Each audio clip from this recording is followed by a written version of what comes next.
Have you heard the name of Kanaklata Barua? Well, as Independence Day approaches, let me share with you this inspiring story about one of the youngest martyrs of the Quit India movement.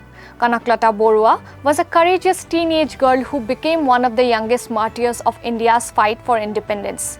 She was the daughter of Krishnakanta Barua and Karneshwari Barua of Borangabari of Dorong district of Assam.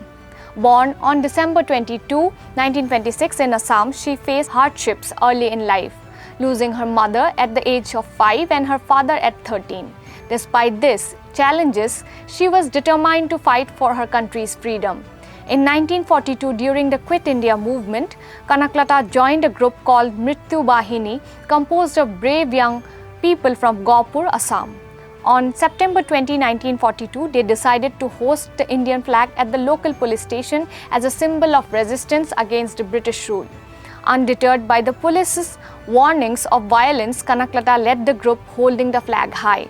Tragically, the police opened fire on the unarmed crowd and Kanaklata was shot while holding the flag. She became a martyr at just 17, a symbol of youthful courage and sacrifice. Following her, another revolutionary leader, Mukunda Kakoti, also fell to the bullets holding the flag high.